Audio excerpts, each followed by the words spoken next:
Right, it being 7 PM, I'd like to call the meeting to order. Councilor Conan, would you like to lead us in the Pledge of Allegiance?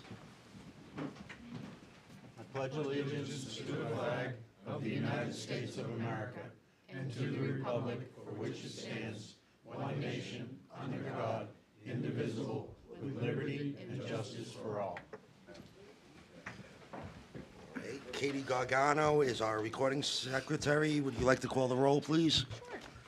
Counselor Hildreth. Here. Counselor Susie. Here. Counselor Hoffman. Present. Counselor Haynes. Here. Counselor Bogert. Here. Counselor Conan. Here. Mayor Boards. Here. We have, as usual, City Manager Kirk Biotti and Glenn Smith in the, as far as staff in attendance. First up, we have the acceptance of the minutes from the previous meeting. Everybody should have received the meeting minutes, the draft of them. So with no corrections or changes submitted to the clerk, the minutes will be accepted as distributed. Do I have a motion?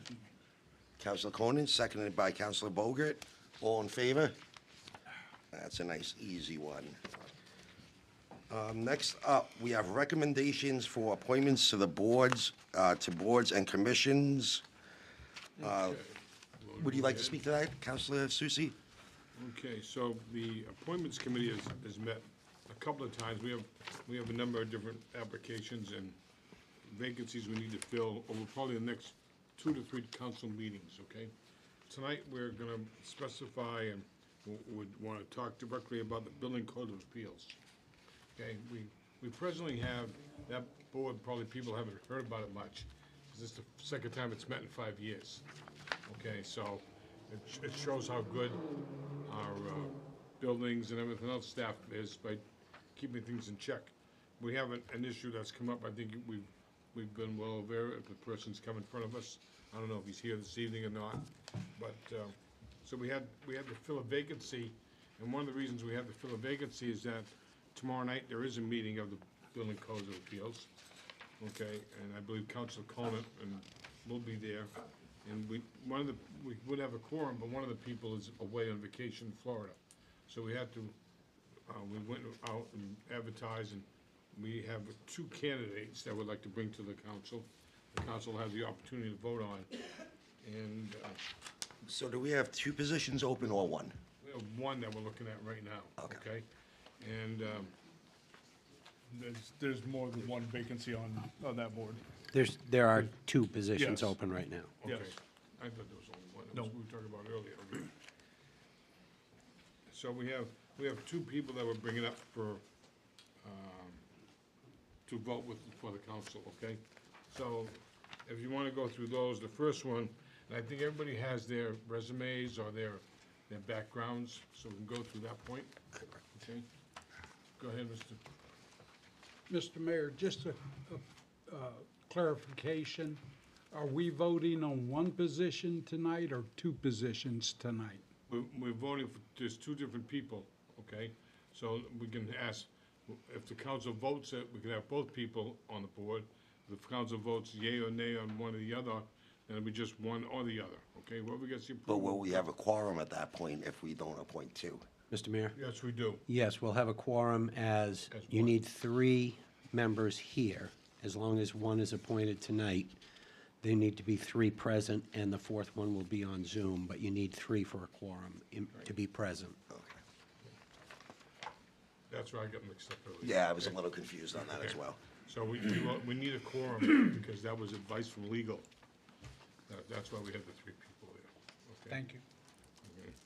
So we have 2 people, and you're gonna remember, these are both 5-year terms, okay? And we'll go down right by the list with we're on the thing. So first, there's Mr. Robinson. I think we're familiar with him. His paperwork and his resume and his qualifications are all attached. So he would be the first person, and then followed on by Mr. Pearson. Let me finish though, Mr. Robinson. Mr. Robinson, paperwork actually shows that he's been a maintenance man for a private health company for many years, and that's his background. And then I'll get into the second person after we do the voting, if you wish, or I can do it right now. So are we making, I'm still kind of confused. Are we going to make a motion to appoint both, or one by We one? can take each individually, Okay, okay? I mean, that's the way we should do the votes, and that's the way we do all the other votes. okay. I guess I'm still unclear. One position, one person. Each person takes a position. Now, we're not saying that we have to fill both positions, we have 2 empty positions. Okay. So we have 2 seats, so our objective is to fill 2 seats. Okay, so we And they're vote on. full-time positions. These are we vote on each one of them separately. Okay. Yeah, there are no alternates in, There's no in alternates on that this board. committee, on that board. And we need to have at least 3 skilled professionals, electrician, plumber, engineer, architect. And we have 2 right now. Mr. Pearson, the second person we'll vote on, is a licensed plumber for 22 years. Okay, thank you. Okay, so I'm gonna go by what the sheet is in front of me. Okay? And the first person is Mr. Douglas Robinson. Okay, so do I hear a motion to accept his nomination? Well, yeah, I He could, should be. I can he move should to be running- approve. the Yeah, motions? well, you can ask for the motion, but he should be kind of doing that piece Okay, of but it. I'll ask for the motion because I thought that's the way it's supposed to happen. You could make the motion. Right. Or, No, I'll let you do that, Mr. All right, I move to approve the appointment of Doug Robinson to the city's boards and commissions as presented and as recommended by the appointment subcommittee. Counselor Conant made the motion. Do I have a second?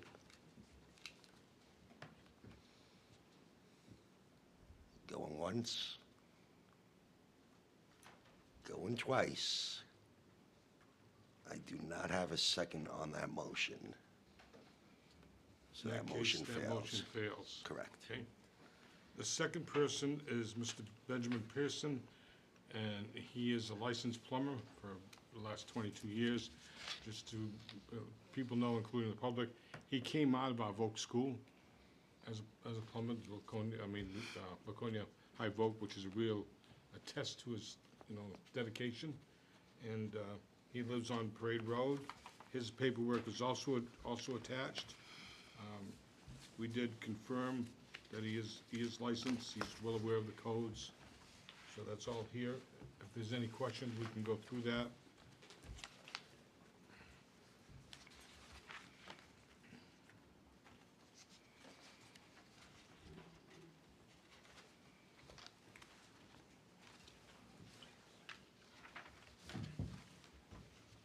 All right, so, go on. Okay?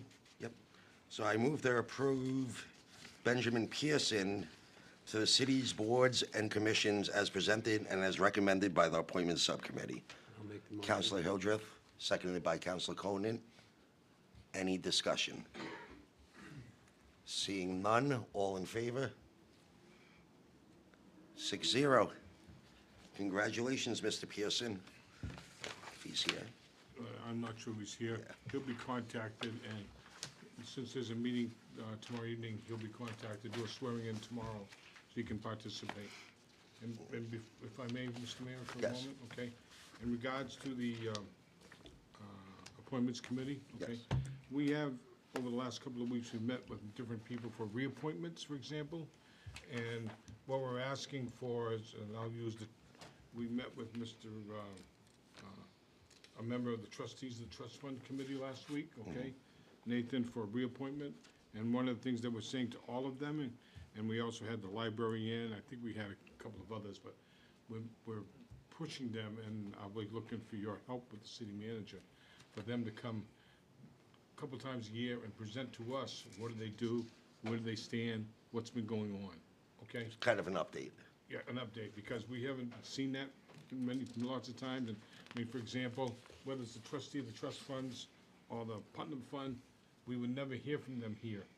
And I think it's important that the city council, so as part of that, we've been pushing that. Gets an idea of what they're doing and what Right. they're accomplishing, and, Okay. yep. Okay, great.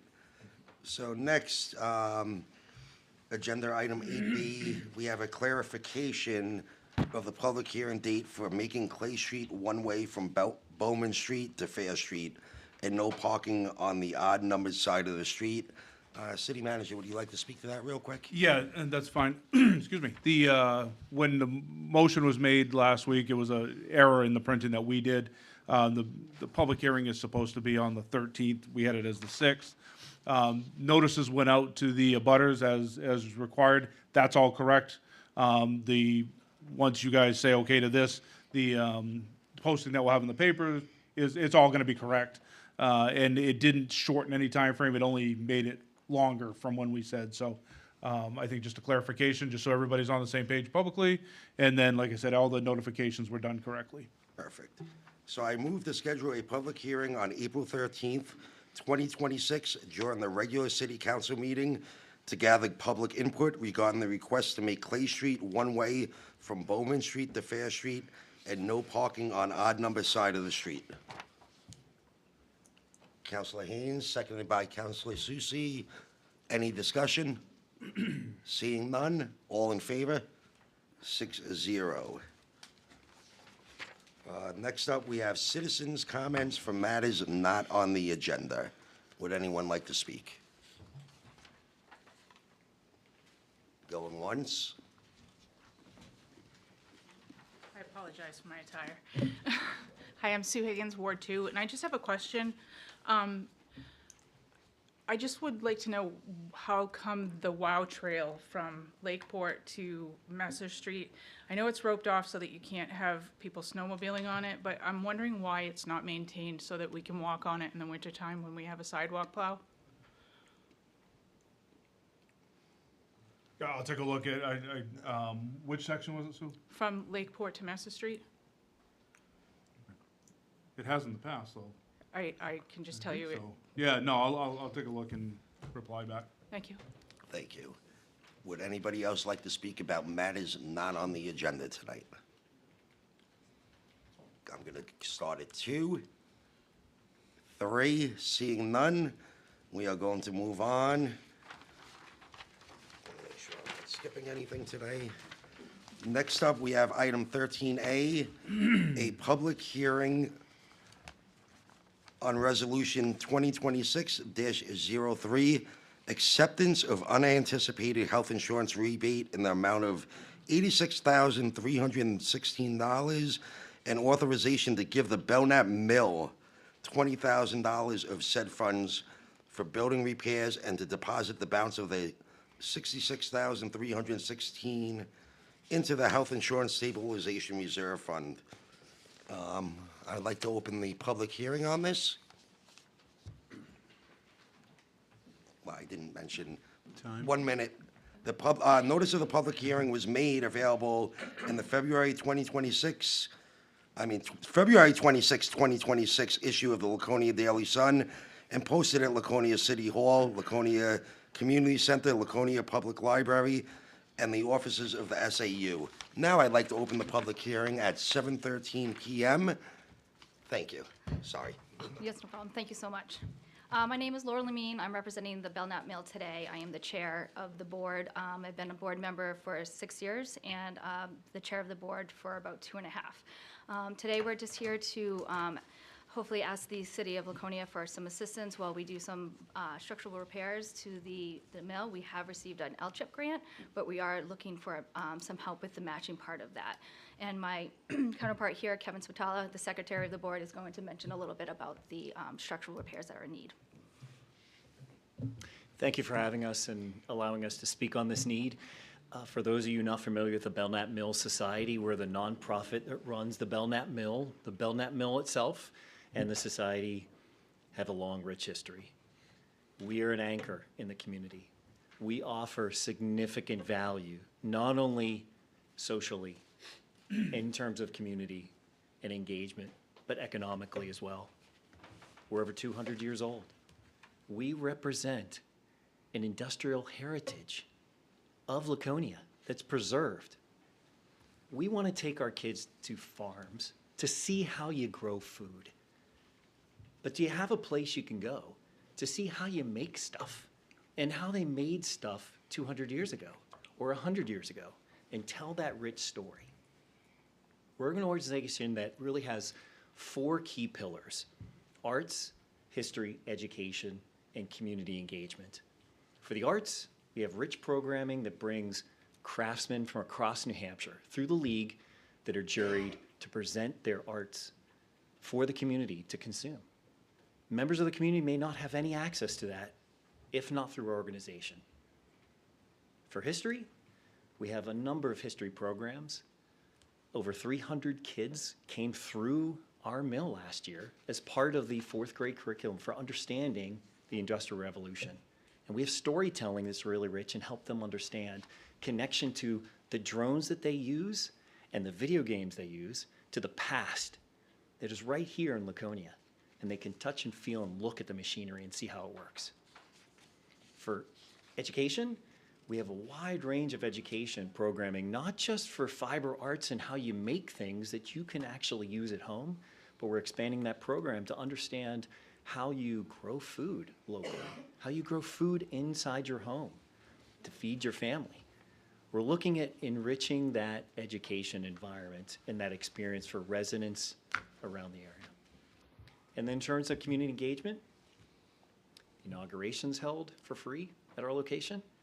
We have several civic engagements, and we are bipartisan, so any kind of civic engagement from planning meetings to debates occur in our building, and that's usually for free. We have community engagement that occurs through our programs that brings, I think last year, over 3,000 visitors to our doors. Now, those are visitors that are coming for music. They're coming for the art gallery. They're coming to understand the mill and the history. They're not just coming to the mill to come and walk through for an hour.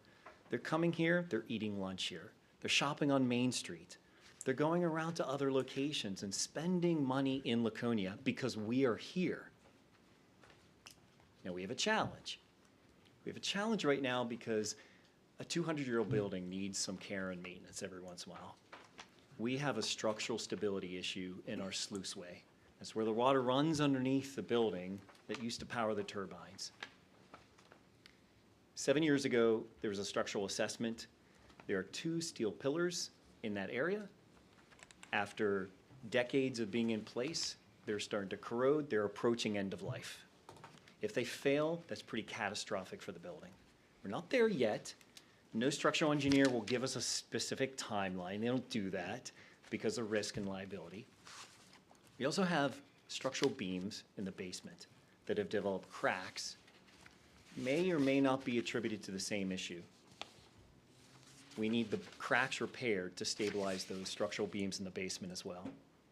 And to continue offering that rich programming, we really offer a safe place for people to mingle.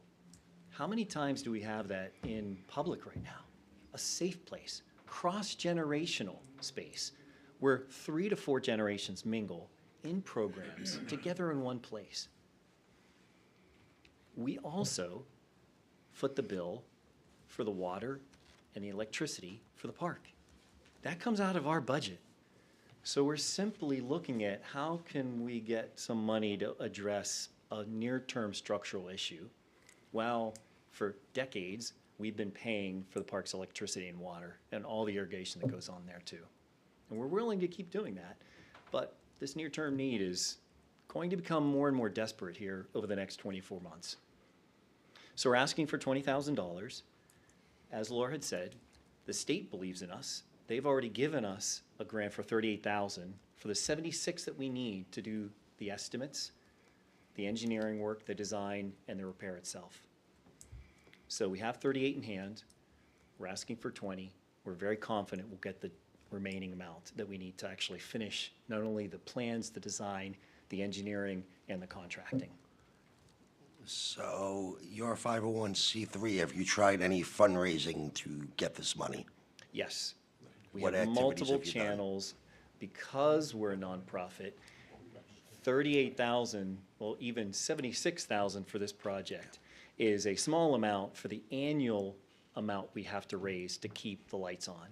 That total this year is $126,000 to keep the lights on and to do this project. So it's a significant amount to raise in a community like this. We have 6 different channels we're looking into and growing. not just individual donors, but corporate sponsorships, looking at other philanthropic organizations like the Independent Order of Odd Fellows, the Putnam Fund. We received a Children's Fund grant.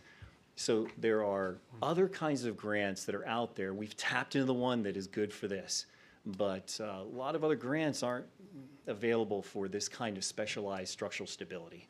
So we've exploited the one we had available to us. Councilor Suzie. Oh, God. Question, sir. I'm just trying to remember, is there still water flowing through that operation? So there's not active water flowing, but there's seepage for several inches of water that is nearly impossible to prevent in that location, leading to the corrosion.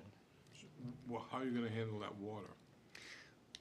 I would say the materials that are available today, based on the engineers, are far superior than the materials that they used to make the pillars 30 years ago or so, 40 years ago, when they were put in. Are you still gonna have seepage, or are you gonna pump that water out? There is seepage. We do not have the money for doing that next step yet. Because that would, I understand putting the materials, but at some point in time, you're gonna have the same problem all over again. 50 years from now, possibly. In fact, with new materials, maybe far longer than that. Excuse me for 1 second. Question for the manager, okay? Does this link in anywhere with the, I know the federal discussion we've been having with replacing the Mill Street Bridge? No. Those two different topics. I'm just- Nope, two different topics. I was just wondering if they tied somewhere. Nope. Anyone else? I just had a question for the gentleman. You indicated that the inauguration was held there free of charge. Is that accurate? I believe that was accurate.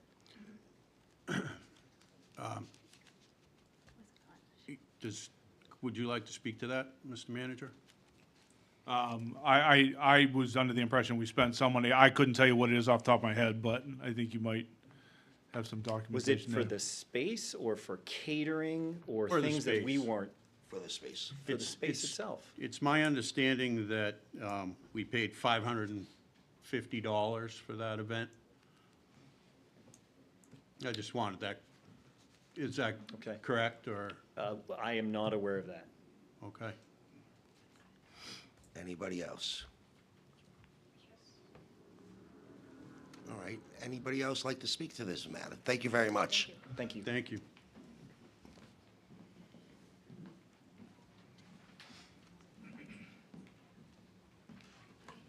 Hi, I'm Lois Kesson, Ward 3. You might want to lower the microphone a little. Okay, I can do that. There we go. Yeah. Lois Kesson, Ward 3. Saving that mill was not simple.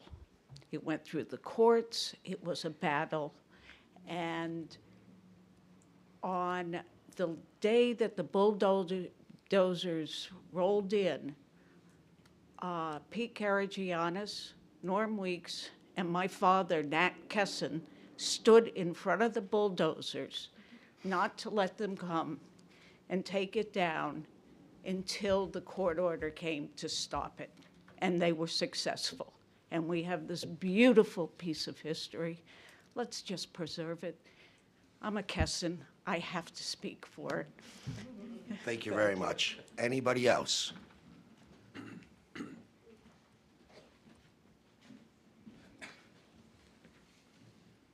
Hello, my name is Mason Pettit. I live in Ward 3 also.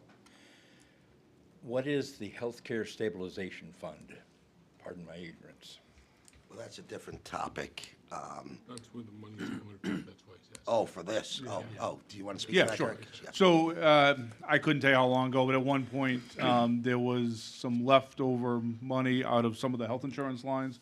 So they put some money into a reserve account, essentially, so if all of a sudden we're hit with a year where health insurance is higher than budgeted, or we get an assessment like we did, or something along those lines, that we have some ability to help offset those costs. It's been a few years since we put money into it. I couldn't tell you when. It's been a few years since we have, but that's what that money's in there for. So that's for public employees? Yes. Health insurance? Correct, public employee Sure. health insurance plans. Okay. So, has the public employee union weighed in on whether or not they want $20,000 to go to the mill, which I think is a great purpose. But I also wonder if all of that money should go to the Healthcare Stabilization Fund to fund it more fully. They haven't weighed in on it. It's Thank you. didn't come out of any of their monies, just so, that question came up to me prior. Okay. If this was a shared money that we spent out and then they were returning, back. which happens occasionally, that's not this case. This was city funds that went out and coming back into the city, so there would be no distribution to employees. I don't think that's exactly what he's asking, but that Yep. question did come up to me in an email that I received. Yes, ma'am. Hi, good evening. Tower Shore, Elm Street. I don't know which ward it is, I'm so sorry. 6. Thank you. I'm the president of the Laconia Historical and Museum Society, so obviously the Belknap Mill, and I do have a past with the mill. It's a historic piece. We certainly need to keep that in mind, and it would be important to save it. I will say, however, I know that maybe this year was a little different in regards to inaugurations for the city. I will state that for many, many years, those were free at the mill. So keeping that in mind and its history. So yes, I'm in favor always of making sure that our significant historic structures stay standing. I would say, however,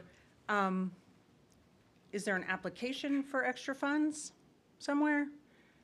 Also speaking on behalf of another nonprofit, is there, I didn't see that there was an application for this type of thing. I am not aware of any application. Generally, the way applications work for nonprofits is that they come in sometime during the year. just Right, like I you've know done that- before. yes, I That's know that historically- fund. The rest of them are, if they come up during mid-years, or on a case-by-case basis. Something like I don't this. think we have an actual form, do we? No, we don't. Yeah, I was gonna say, I don't think we have an actual form, but it's, How does a nonprofit find knowledge about this type of thing? this happened to be from meetings that some of the council members happened to be at, and questions came to us, either into my office or to one of the counselors, so. So it going would forward, be- if someone is a nonprofit in the city, should they just Either- stay in touch with their I counselor would say the to? ward counselor or Okay. myself. Can someone tell me who the counselor is for downtown, or who would cover where we are located on Water Street? Great. Nice to meet you, Mr. Hoffman. We'll be in touch. I knew that was coming. Anybody else? Hi, Doug Robinson, Ward 5. $20,000 isn't gonna make or break the town of Laconia, so it is what it is. But I asked myself, this is where the money should be coming from. We have a TIF district for a reason. Rehabilitating property is one of those reasons that we have a TIF district. And also, you know, I know at one point in time they had talked about using some of that money for the antique center downtown Laconia, the old J.J. Newberry's. If I had to choose between J.J. Newberry's, a 1970s, 1960s building with a bad facelift, or the mill, I'd pick the mill every time. But that being said, this money was supposed to go back to the healthcare fund, not to a nonprofit.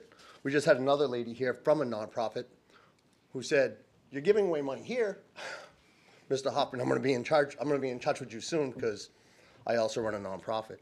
How many of those nonprofits can we afford to give 20, 30,000 to before it is a big deal?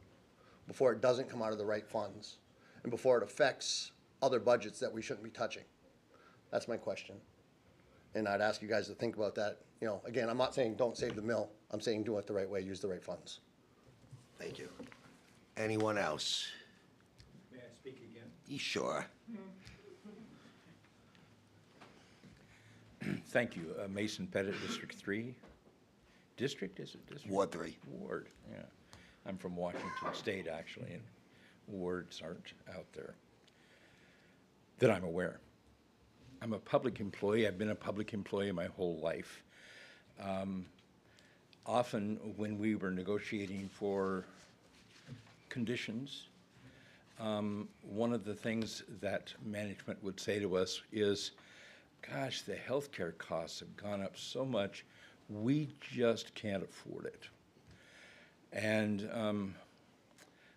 I really do think this money is not appropriate for the purpose that it's being asked to be used for. And again, I think you need to talk to yourselves, but also the public employees, other public employees, about the fairness of giving what potentially is going to save them some pain. 20,000 is not a lot, but it's something, and it came in as excess. It should go back to the fund to which it was intended in its full amount. Thank you. Thank you very much. Anyone else?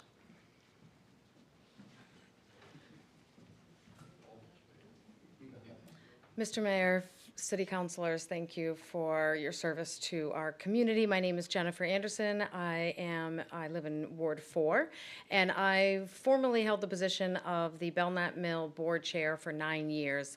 And I can speak to the stewardness that the board and staff hold for the mill. And this investment to the structure, I view as an investment to the structure of our community.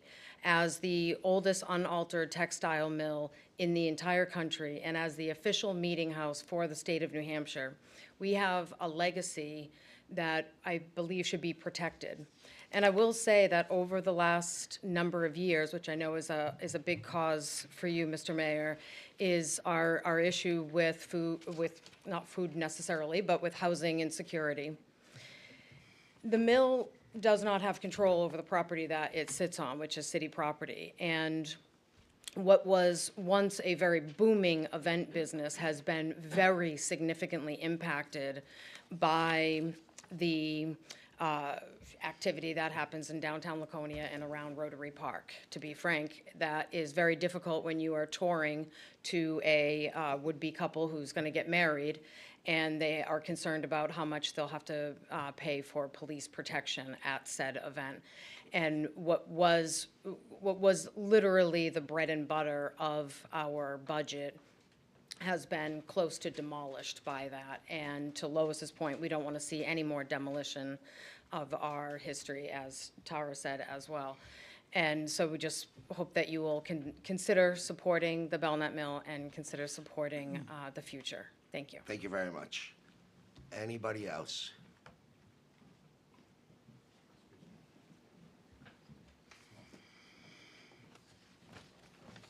Good evening. John McCardle, Ward 1, and I sent the email to city manager, and I do appreciate you getting back to me on that. I don't think anybody is going to dispute the value or the importance of the Belknap Mill to the community. My point is simply these funds I don't look at as being discretionary or disposable. And that's what it seems like the council, you two-thirds vote, you can do whatever you want with it. I understand that. And $20,000 may not be a whole lot of money, but it is an amount. You're coming in a pothole season. You have road work that has been delayed for years. And I think you're sending a message that quite possibly, as one lady had previously spoken, can other nonprofits come in here and ask the city for assistance? And I think we should be able to do that. But there's a process for that. And that process would include going through the budget preparation. And although they may not have known about these deficiencies at the time of that, but that's part of the process. If we want to be able to support these things, then we should be able to do it through the budget process so we have some control over that. That's the only thing I'm saying is by moving forward with this, you're taking that choice of the voter of how their tax dollars are being spent away from them. If I want to make a donation to the mill, I can do it. We can all do it. It's a different story when you're taking the money from the taxpayers where they don't have a say where it's going. They're believing it's going to an established budget, but then it's going someplace else. That's all. Thank you very much. Anybody else?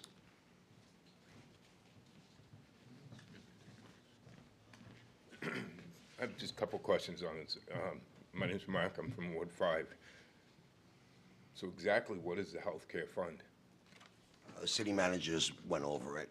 Yeah. But what exactly is the healthcare fund? So we provide health insurance to our employees. They pay a certain percentage of it, we pay a certain percentage of it. If it comes to a position where at the end of the year, it was underfunded, under budgeted for because we had new employees, something didn't work out right. Usually it doesn't happen, but if it was, it gives an opportunity for us to have a fund that we can go through the council and the trustees for to be able to offset those costs. So the next question comes to mind, why are you considering taking somebody's healthcare budget money and putting it into a mill? I have nothing against the mill, but the money in that fund is not for the mill. It's for the employees of the city. So why are we even considering this? The returned money that came back, and I'll just speak to you guys, but answer this question, the money that came back we didn't pull it out of that account. It's not like we pulled out of that and we're putting it back in. It's money that's coming back to the city that we have to do something with, because it was related to a health insurance assessment that we got hit. That's why my recommendation was it goes into the healthcare stabilization account as a place to put it. Kind of fit Back to where it belongs. Yeah, it kind of fit that process, and then the discussion went on from there. So it didn't come out of anywhere like that particular, it just went in. Councilor Susie, real quick, yeah. Mr. Manager, that money that is in there, that came from the city, not from the employees, am I correct? The money that's, the money, which money? The money that's currently in the account? $86,000. No, that came from city. Came from the city? City funds. Not Yep. from the It came from employees? multiple lines. I have that breakdown. I can certainly Right, share I with you. understand, But it's a whole bunch of lines that it It came wasn't from. from the employee? It was not from the employees. So I think we're getting into a question and answer during public comment, which really isn't appropriate, but Councilor Bogert, you could be the last one. Thank you, Mr. Mayor. This question is to the city manager. If we budgeted for a project and the project was completed and there was money left over from that project that didn't get spent, then we would be able to use that money as needed after the council had. Right, it would go voted. through a process like this to what to do with the money. So it would be the same as, my question would be, Yes. this is the same difference? Yes. We were given a quote, we paid the quote, and then We get a rebate on, or a refund on it. a refund on our quote. Yeah. So it's no different than any other project that we've done in the city. Essentially, yes. Thank you. guess that answers the question.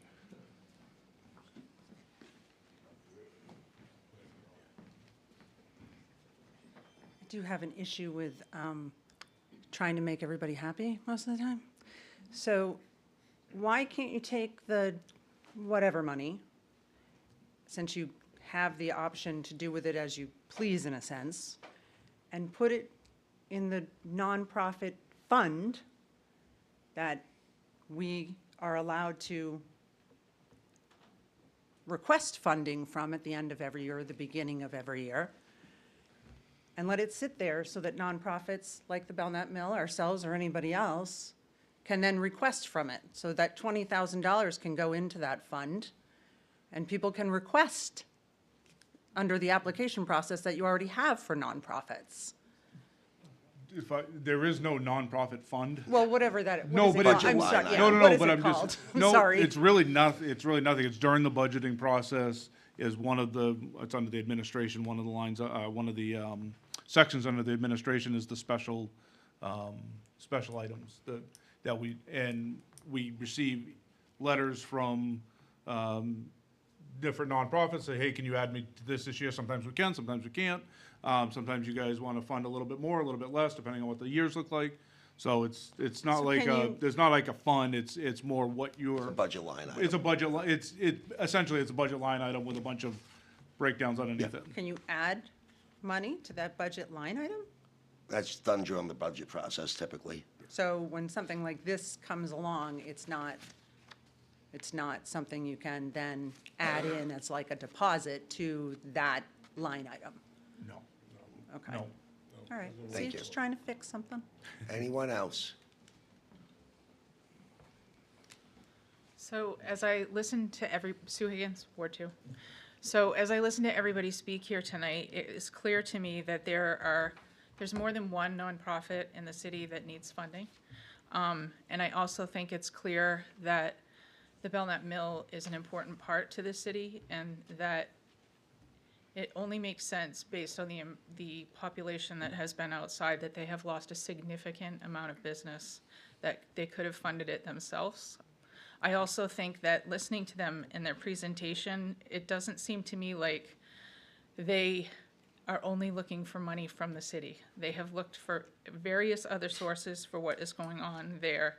And I don't envy your decision to decide whether to give them the money or not, but there are lots of nonprofits that need money, and the city does own some onus for the situation that they're in now because of what lost income they've had. So I don't know what the right decision is, but I don't envy you. Thank you. Anybody else? Seeing none, I will close the public hearing at 7:41 PM.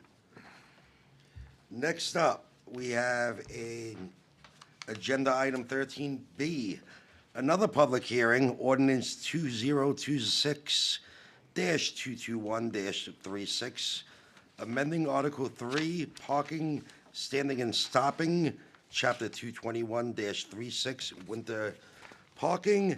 Notice of this public hearing was made available in the February 26, 2026 issue of the Laconia Daily Sun and posted at Laconia City Hall, Laconia Community Center, Laconia Public Library, and the offices of the SAU. I will open the public hearing at 7:41 PM. Would anybody like to speak to this? Ms. Higgins. Thank you. So, as I mentioned at the last meeting, I was the one that brought up the winter parking ban. And it's my understanding that the new proposal is to move it for 15 days further in the fall and 15 days further back in the spring, so that instead of a 6-month ban, it's a 5-month ban, which is a start, I do believe, but I still think, where are the people that have no place to park gonna park during the 5 months when it's a total parking ban? So I applaud that you for looking at it, and it's a starting point. But I mean, even if you did at the beginning, if you said this parking ban starts at the first snowfall instead of a date of November 15th, it would at least give, I mean, we didn't have our first snowfall until December 2nd this year. Like, why do we need to have no parking when there's grass on the ground? And there are several people in the city who have plenty of parking, but there are people that don't. And so for the 10 to 20% of the city that does not have any parking in the winter, I want you to seriously consider permit parking those people so that they can have a place to park and they're not getting a ticket from the police. I get tickets every year when there's grass on the ground. It just doesn't make any sense, and it doesn't seem like when zoning is reducing the amount of parking that the city has, that we are limiting parking to, you can't park on the street for 5 months out of the year. Thank you. Thank you. Anybody else on this matter? Seeing none, I will close the public hearing at 7:43 PM. Next up on our agenda, we have a presentation from the Pillsbury Group regarding the Laconia State School. Hi, Kevin. Thank you, Mr. Mayor and members of the City Council and City Manager. It's nice to see some familiar faces and some new faces as well from the last time that we gave a presentation before this body. My name is Kevin Smith, and I'm a project manager on the Laconia Village development. With me this evening in the audience is Attorney Ari Pollack, who you may know from other projects in the city, and so he's joining us this evening as well. Other members of the team are Michael Kettenbach, who's the owner, or soon-to-be owner, of the development, and Jimmy D'Angelo, who's our internal engineer, as well as Justin Kiernan, who is also a project manager on the Laconia Village development. Just a quick agenda. I'm going to be very brief this evening, just to review the process to date thus far, recap the project vision for all of you, and then summarize our planning board submission and open it up to any questions and answers. Just going over the process to date, it seemed like a long time ago, but back in July of '24 is when we were awarded the second time the state put the project out to RFP. We immediately began discussions and planning with the city planning staff. Fast forwarding to December of '24 is when we had our first conceptual discussion with the planning board. And then we went through a number of TRC reviews and design reviews with staff, all the way culminating to this past fall in November, when we were given, reached our first milestone and given approval on our master plan and sign off on our master plan by the city staff. We still have to close on the land itself, which I'll get to that in a little bit. And we don't anticipate construction beginning, actual shovels in the ground, until probably the earliest would be at the end of '27, but more likely in 2028. Recapping the project vision, again, there's really kind of three themes we were going for with the Laconia Village, one being a vibrant civic life that includes a myriad of diverse housing, along with mixed use of commercial and retail. Having an active recreational spirit to the development, and also keeping a lot of the lush natural environment that's already in place there. I think the total amount of acreage is 217 acres, and as you've probably seen from the project, we are planning to develop nowhere near that many acres, as we want to include a lot of open space in this project. And the conceptual on the next slide just kind of restates those three themes I went over. We're really looking at having this planned in 5 phases. The first phase being a mixed-use gateway, which will include a mix of, again, commercial and retail uses. There's been talks of a grocery store, I'm sure you've heard, and probably a mix of some housing in there as well. Phase 2 will be probably more heavy on the housing component. Phase 3 incorporating a civic campus. And then phases 4 and 5 really concentrating on the neighborhood trails as well as recreational areas within the development. And again, this is a schematic that shows our vision for what the village will look like at full build-out. This will not happen overnight and will take many years to develop, but that's our plan for this. And as you see on both sides of the project, there's still a significant amount of open space in areas that we will not be touching. Going back to the planning board submission process, again, this just kind of goes through the different steps we took to finally get final approval on the master plan. All of the supporting documents and exhibits are on file with the planning department, so if anyone from this board or the public would like to review those, they're all fairly accessible. And so where do we go from here? Still some outstanding items. One is having completion of the master plan traffic review by the New Hampshire Department of Transportation. Much like the city, they need to bless our traffic plan before we have kind of the state's approval of the master plan. And then the other issue is the completion of the sewer membership transfer from the state to the city, which we've been working with the city manager on and staff as well.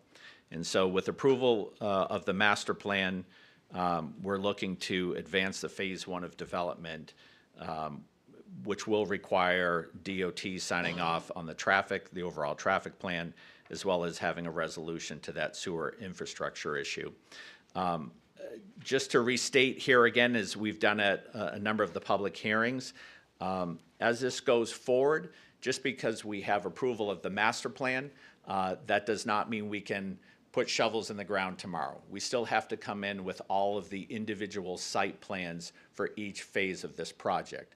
And so if there are members of the public that missed any of the other public hearings and want to talk about traffic, because we know that's always a big issue, they're going to get 2, 3, and 4 bites of the apple in doing so as we go forward with that. And then, as I said before, we don't own the land yet. Our closing is scheduled with the state to be at the end of July, and we're looking forward to that, and we do anticipate closing with them on that date. But right now, as we don't own the land, we're certainly not going to be moving any dirt around there. Though it does not prohibit us from starting our Phase 1 design, which we plan to do in earnest. And with that, happy to open up to any questions that anyone might have. Great presentation. Council Susie. I'd like a copy of what you just presented. Sure. And maybe the rest of the council would, but I would really like to see that, because okay. Thank you. I have electronic, I can. You send it to us, okay? Because I know went everything through the planning department. The traffic study is a very, very big concern, I think, of everybody here. Right. Especially when you come to Elm Street and North Main Street, and what mess are we gonna create? Right. Or how are we gonna fix it? Sure. Put it that way. Yep. So those are the things. I know we get the state approval, but I think it's also very important, and I know you're going through it, the local community approval. Absolutely. At the same time. Thank you. Councilor Bogut. Thank you, Mr. Mayor. I was just curious if you think it would be to all of our advantage if a storyboard type thing was provided to us so that we could put it in the lobby of City Hall, down in our lobby, so as all of our residents pass back and forth, they'll have an opportunity to see the direction that you're going and that the city is in favor of so far. Sure. Are encouraging, so that our future is shown. Yeah, I would say, Counselor, if you think that's a good idea, we think it's a good idea. I think it's an excellent idea, Yeah. because a lot of people, we get a lot of emails, phone calls and such about what your guys' plan is, and we could kind of, it's a phased in, Yeah. but we don't have a diagram to actually show them, so if they walk into City Hall and they're able to see it, I think that's a great idea. Would be happy to provide such. Thank you very much. You're welcome. Anybody else? Up, Councilor Hildreth. You mentioned the traffic study, and it's obviously not signed off with DOT at this point. Do you have a preliminary result of your traffic study? We do, and again, those are on file with the city staff, with the planning department, because they looked at all of that. So all of those documents are accessible, and again, when you're doing this master plan, you're looking at it from kind of a 30,000-foot level, looking at all, we had a whole traffic scoping meeting with DOT and with the city to look at a myriad of intersections, how they could be improved in the future. And so that provides you with your framework going forward. But as I said before, now as each site plan comes in, we're going to relook at all of that again, and to make sure that we're on the right path going forward with traffic mitigation. Councilor Susie. Just one more question, sir. Sure. Okay, I know that in the original plans that we were given a couple of years ago or something else like this, with way outlined, I think your firm presented to us that they were gonna, total population increase when it comes to students was gonna be around 150 to maybe no more than 200 total students. I don't remember. For all that stuff. And I know I was speaking to, in fact, she's here in the audience, Ms. Anderson, about how high, and I know I did some little bit, I was thinking more like 500 plus, and what effect that would be upon our school system. So I hope you take another look at that. Sure, we'll take another look at that. And we did, as part of the process, provide the fiscal impact statement, Right. which did talk to the school district and the superintendent about what impact it could have. You know, all of us in New Hampshire and in most communities have been experiencing a decline in student population over the last 15 years.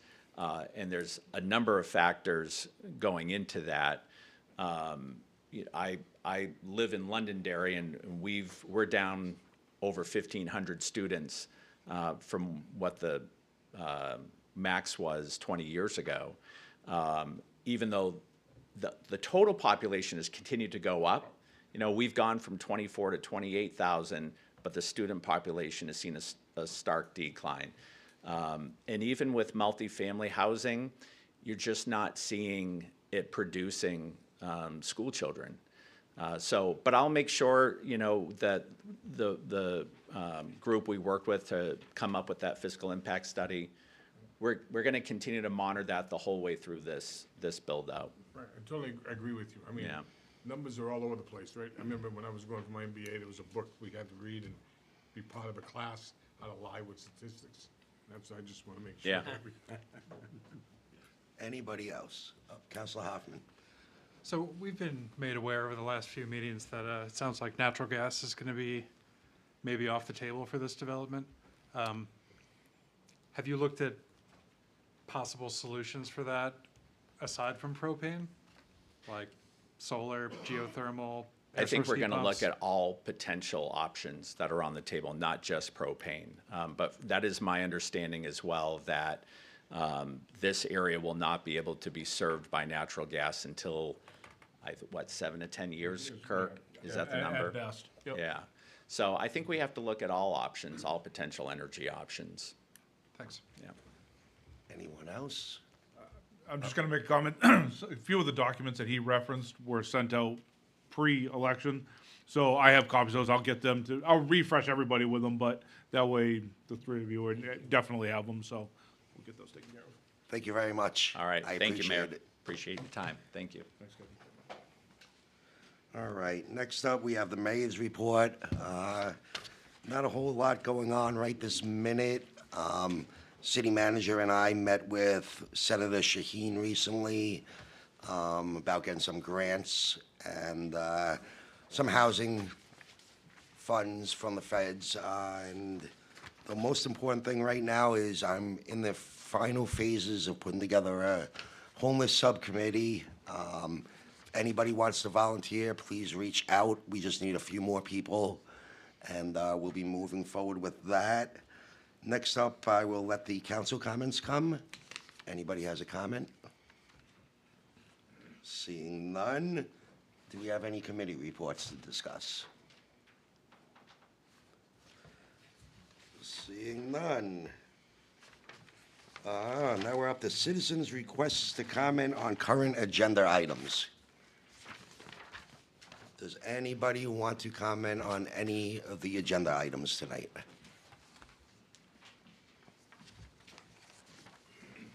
Can we please keep this to under 2 minutes? Might be a little longer. We're going to try to keep this to under 2 minutes. Yeah. All right, so I've been before you guys before on my reasons and my personal beliefs for allowing the short-term rentals in residential neighborhoods. Now I'd like to present to you some legal reasons why you should not change the ordinance that you have. If you guys don't know, House Bill 1619 was introduced and has been tabled for 2026. However, and I'm going to quote this, the bill affirms, codifies, and attempts to clarify property owners' rights and municipal limits on regulations. Property owners shall have the right to use their property as they see fit, provided such use does not infringe upon the rights of others or violate clearly defined public safety standards set forth in New Hampshire law. Property owners may set rental prices based on market demand free from government-imposed rent controls. Municipal zoning shall be limited to the minimum necessary to protect public health, safety, and welfare, and regulations shall not unduly restrict property development or usage. Property owners may develop the land for the residential, commercial, or mixed-use purposes subject to transparent and predictable municipal regulations. Property owners may challenge government actions that infringe their property rights through judicial or administration reviews as provided by law. Beyond minimal public regulation, use restrictions may only be imposed by private covenants and homeowners associations established by voluntary agreement among property owners. All warrant articles affecting property rights proposed at town or municipal meetings shall be reviewed by constitutional compliance by the courts. Now, if this passes and this council goes through with its intentions concerning changing the ordinance for short-term rentals, it's almost assuredly that we'll be back before you concerning this, again, because of this new law that's coming. I just emailed this to you, so you should be getting a copy of it. There are several cases that have been settled, some that are still pending.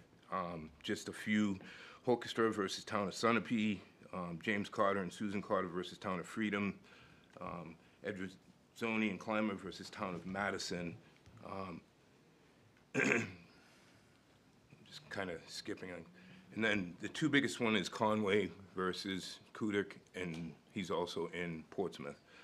For this purpose, the chapter vacation rentals and short-term rentals are residential uses of the property and do not include non-residential uses such as retail, restaurant, banquet spaces, events, etc.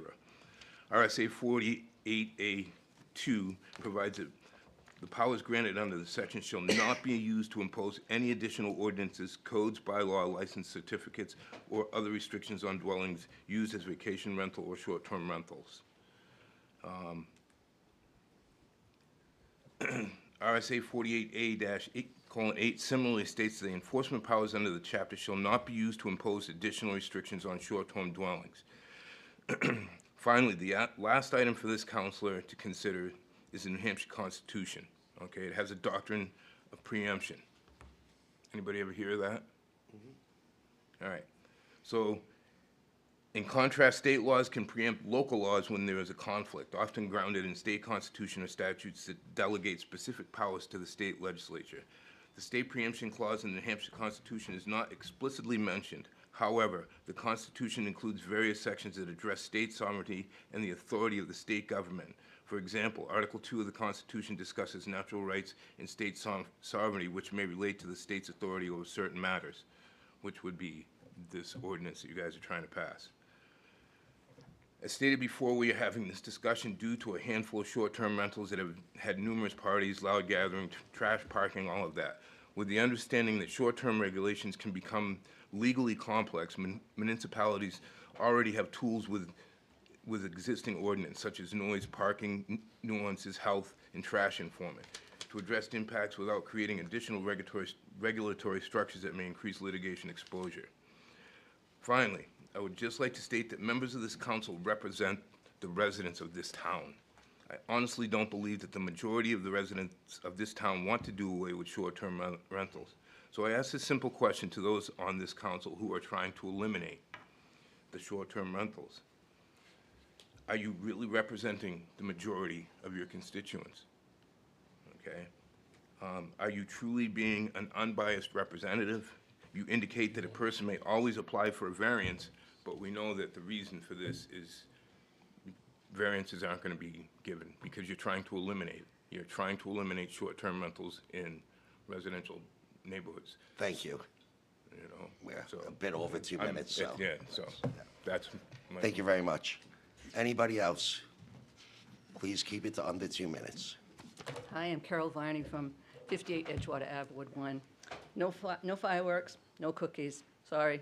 But I did want to come and I wanted to applaud you as a city council and also the planning board, perhaps even the zoning board, for the amount of time and effort that has gone into this issue. It's a long time coming. I was especially impressed with the planning board last week. They took the time to ask questions of the planning director to ensure that those people in the city who have been relying on income for short-term rentals and how this change would impact them, and the planning director, you know, explained how the options that those people had that they could exercise to preserve that right. So this is not the demise of short-term rentals in the city of Laconia. And it's also not the sky is falling situation that some people make it out to be. One of the things that was revealed at the planning board meeting was that we are talking about, as far as the residential zones, we're talking about 20% of the property in Laconia.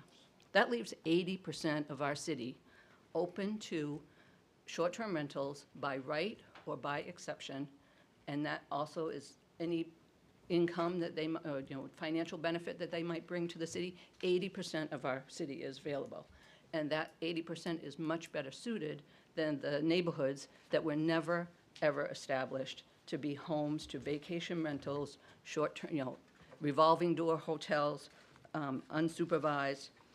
So I think, you know, what I'd like to just say is tonight, do the right thing. Let's put this to bed.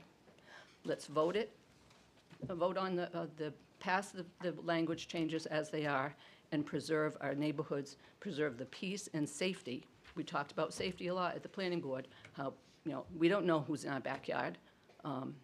No, families let kids walk to school, at least in my neighborhood, kids are walking to Memorial Middle School all the time.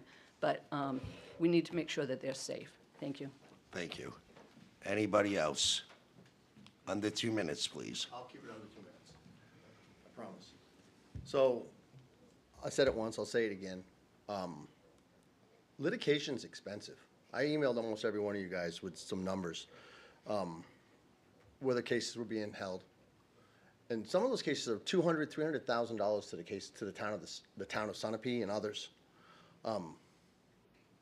Why jeopardize taxpayer money? We're talking about $20,000 to a nonprofit like it's gold, but yet we're gonna throw $200,000, $300,000 away in litigation because we don't wanna wait. We don't wanna do the right thing.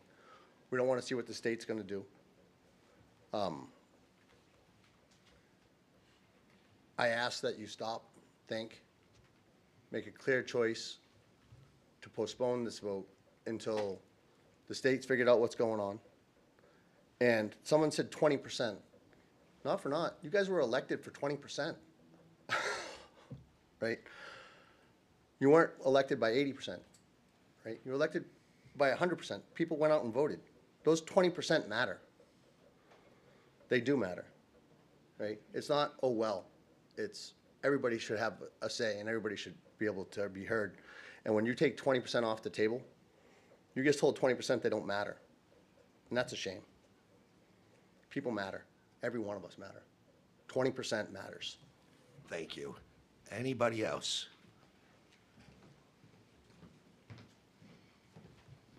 Brett Belleville, Ward 5. Going to just reiterate real quick what I talked to the planning board about. The thing that makes Laconia special at any small town city are that you have different zoning districts. If someone wants to move to the city and they want to be near the nightlife, they can. They can go into the commercial resort areas, whatever. If they want a quiet life, they tend to look towards the residential. And I think you lose some of that variety if you start allowing things that were meant for certain zones into all zones. Then why don't we just make the whole town commercial resort? Anything goes. And it's easy to point out, yeah, we have laws and stuff, noise ordinances, but then basically what we're doing is saying, let's go Wild West and leave everything up to the police department, which we know there are better things they could be doing. Talking about the 20%, 80%, I know the numbers get split up. You can spin it whatever way you want, but there are certain wards that are basically single-family residential. And those people are the ones that are counting on you guys to make the right decision. I moved into single-family residential because I didn't want to live at the Weirs. I didn't want to have to deal with all that stuff. And better yet, I moved on a dead-end street, so I don't have traffic going by all the time. You know, people say government shouldn't tell you what you should do with your property. Well, then can I have cows and pigs and chickens up there by the hospital? No, zoning tells you that you can't do that. And if we're gonna start throwing zoning out the window, then it's gonna be a free-for-all. And as far as litigations and stuff, it happens. There are too many lawyers in the world, so people are always gonna be suing someone, bringing someone up to court. So don't be strong-armed by that stuff. Roll with the punches. And just for the people that are in the single-family residential, keep them in mind. There are other places they can go to. And like it was pointed out to the people at the planning board, if they're already doing that stuff, they're gonna be grandfathered. And they actually pointed out that if you're thinking of doing it, get an application in quick. So the door was open, there were possibilities, but please just keep the landowners, because if you start ticking them off, they're gonna move. And then you're gonna have commercial resort everywhere, except for maybe at the new state school property development. That's all I had to say. Thank you. Anyone else? Seeing none, we will move on to the city manager's report. Thank you, Mr. Mayor. A couple of points just to make before move on. Reminder, and just figure make it public, we haven't noticed it yet, but we will. March 18th, 2 PM, as a reminder, is the goal setting here at City Hall for your city council. And all of our department heads will be there as well. And then we will get that to public, to a meeting, so you can kind of hear it all, and anybody can comment on it if they'd like to. But that is open to the public. Social districts, I haven't done any work on that in a little while. It was supposed to go back to public safety, but I've got some opportunity to work on that now, so we'll get a follow-up meeting of the Public Safety Committee and get that taken care of as well. Thursday night, this Thursday, coming up here, 6 PM, Freedom Energy will be here in City Hall chambers to do a presentation on their community power. So if it's open to the public, if anybody's interested in coming in to hear that. And then just a couple of updates for you guys. Old Prescott Hill Road, we should hear a response back from our traffic engineers that we are working with by the third week of April. Shore, Home and Linwood, we have been working on some of the stuff with that. One of the things was a very poorly placed street stop sign that was out there. Hopefully that just a simple fix like that is gonna help a little bit. So that was taken care of, and they are still looking at the speed control devices.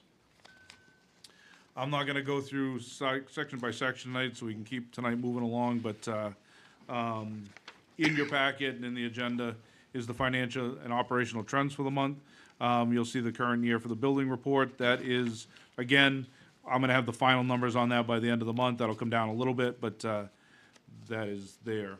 The mobile integrated healthcare, community paramedic, they were supposed to be here tonight for the fire department to do a presentation. Without knowing we had a presentation up, we moved it to the next meeting, so we'll be out of order a little bit next month with my report, but they'll be here next month. No real change in general assistance data, police and fire activities. Overtime, we're working with the department heads who are, if they have a department that is either nearing or over their year-to-date overtime, we are working with those department heads. Nothing really standing out on any of the other lines. The reserve fund balances, I will just point out the winter maintenance reserve account. I'm gonna hold on to that one for a second.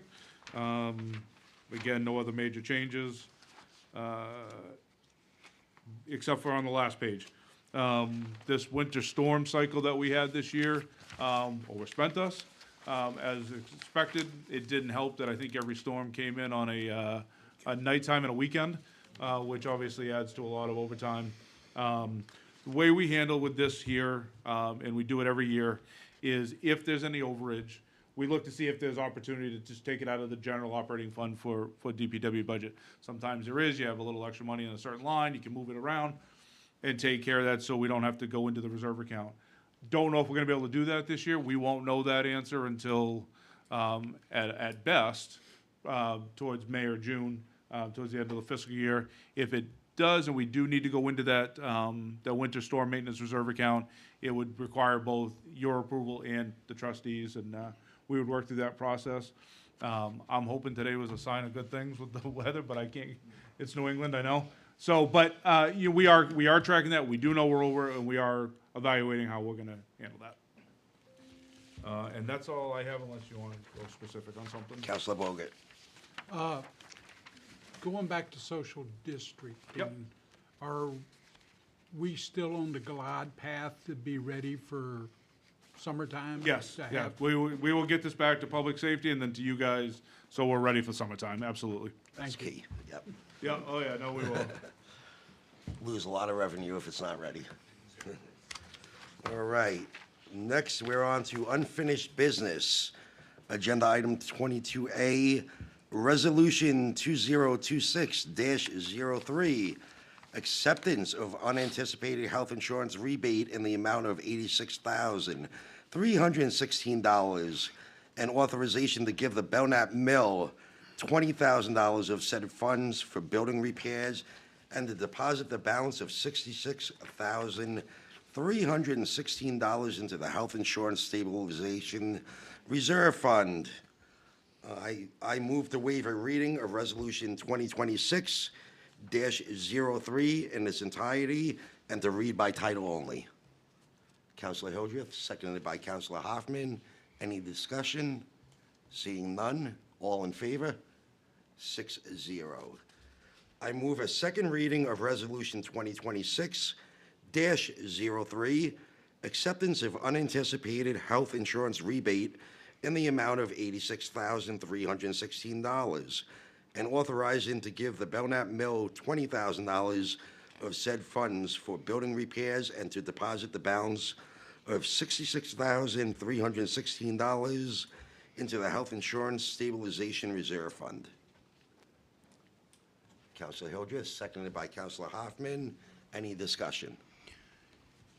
Yeah, I would, Mr. Mayor, may I? Of course. This is taxpayer money. The mill is a beautiful, beautiful building, and it's a nonprofit, and the city should not be funding the building. As I indicated, we were charged for using the building. I just don't see that, I certainly can't, as a councilman representing taxpayers in my ward, to give away their money to a nonprofit So like I this. think we should discuss what you're discussing on the next motion. This is a motion to move the second reading. Okay. Yep. All in favor? 6-0. Now, I move to approve Resolution 2026-03, acceptance of unanticipated health insurance rebate in the amount of $86,316, and authorization to give Belknap Mill $20,000 of said funds for building repairs and to deposit the balance of $66,316 into the Health Insurance Stabilization Reserve Fund. Counselor Susie, seconded by Counselor Hildreth. Now we can have discussion on this. You already went over quite a bit. Yes, but- so as I indicated, the city's needs these funds. We should not be donating $20,000 of taxpayer money to a nonprofit. If there was a public vote on that, that might be a different scenario, like I said, and I think everyone agrees. The mill building is beautiful. It's definitely good for the city, but that building doesn't pay taxes. They should be able to sustain themselves. I know they have a couple of professional offices in there. Yeah, perhaps when the downtown area was running amok with unhoused people, it wasn't attractive, but I think the city has done a fabulous job cleaning that up. And I think with the lighting that we will hopefully see soon in that area, it will only make it more attractive. And I think we need to hold these folks responsible for sustaining themselves. And I just don't see fit as a counselor to spend the people I represent, their tax money, on a haphazard situation like this. This isn't extra money. This is taxpayer money. And we need a lot of work on our city roads, and we certainly don't have the budget for it. I don't believe we should be donating to a nonprofit. So I will not be supporting it. So I will say, I'm all in favor of the Belknap Mill. 100% in favor. What they do is great. I don't know if these funds are the appropriate funds to be given to them, considering where it comes from, where it's supposed to be going to. I think the intentions are great to give them the $20,000, but I think we should look at that at budget time, not right now, but that's just my personal opinion on it. I fully support the mill. Any help they need, I'm more than willing to give them, but I don't think this is a proper funding method to give it to them. Councilor Susie. Mr. Mayor, I agree with what you're saying, and I was gonna also come back to the same thing. We have a number of different nonprofits that come to us during the year, and there's line items in our budget for them. I'm not sure if there's a specific timeline from the mill. I didn't hear anything about that. and if they wanted to ask that we, ask the city manager to put $20,000 into the budget and go through the budget process, I think that's fair, because there's plenty others that do the same thing. I know that the Laconia Historical Society falls right within the same thing. They ask for money every year. We give them some. I know this is probably an emergency, or I'm not sure, but I didn't hear any Sound like an timeline. emergency to me. I didn't hear a timeline. That's the only question I have. Can you give us I hate to call you up real quick, but what is the urgency of this? Is this a need it now, or is this down the road? And real quick, please. So there's a time limit to the LCHIP grant money from the state that we have to expend the money in. There's a time limit that's unknown for the structural stability and the possible consequences of the pillars failing. No engineer would tell you exactly when that will be. We could have 6 months, we could have 2 years. Well, the first statement you made, if I miss, Mayor? Of course, yes. The first statement you made, you said there's a timeline tied to the state grant. That if we don't expend that grant money in a certain So time what is the period, timeline? that I do not know off the top of my head. Because we're gonna be entering on our budget season here very shortly, and by the, I don't know, first part of June, end of May, we'll know whether or not we can expend this or anything else like that. I'm just trying to put a timeline to this. If we have time to hold off till June, July, when the next fiscal year comes up, or are we under the gun? Part of the consideration is we're requiring materials that may not be domestically sourced. Then We you got a bigger have problem. long-term design challenges that need to be overcome by a design engineer. So the sooner we start the design process, the faster we get the remediation in place. But you have grant money already coming in that you have to spend that could be used for that. But I still haven't heard any timeline. I'm not disagreeing. I think the mill's fantastic, okay? I mean, I know Lois is in the audience, and I think the mill's fantastic, and I can remember those days when the bulldozers showed up, okay? Right. And I think it's great, but I'm just wondering at the timing, the optics don't look very good, because I'm not hearing any dates that you need the money by. The state's money is gonna dry up. You know, I'll give you money out of my pocket today to help. I'll make a donation. But then again, I also wish there was something like that. And secondly, it bothered me when Councilor Conant says that we paid $550 and you had no idea of that, and you made a statement that we did it for free. I would say, was it a donation on the part of the city, or was it payment for an invoice that our organization sent the city and the city paid us? Those are two different conditions. I would say it was an invoice. Okay. Okay. Thank you. Councilor Hildreth. Excuse me, I just want to point out, with all due respect, whenever we use monies like this for a nonprofit, it's coming out of taxpayers' dollars. This is not a unique situation. I believe that the situation is dire over there. I also believe that if we don't act on this and they don't get the structure fixed, this is just going to cost more and more as time goes on. Nothing stays the same, especially in today's world. And I think that the fact that, I mean, the lights were mentioned, the new lights that are going to light up the park are going to be on their electric bill. So this is a nonprofit, but they've got expenditures that take care of city property that I don't think you'll see in any other nonprofit. I think that, again, wherever the money comes from, or whatever you call it, it's coming from taxpayer money, everything this city does.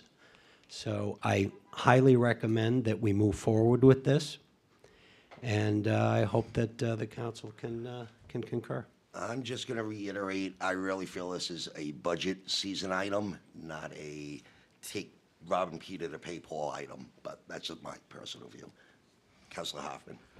I guess I just want to clarify my understanding of this. I mean, the money's not coming out of any health insurance fund. The money is coming from a rebate of something we overpaid. We're diverting thousand and change of that into the health insurance stabilization fund, and we're talking about taking 20,000 of it to get to the Belknap Mill. So I think people aren't exactly understanding where the money is flowing from and to, but I just wanted to clarify that we're not taking this out of any program or anything. This money could go directly into the general fund if we so desired. Correct. Right?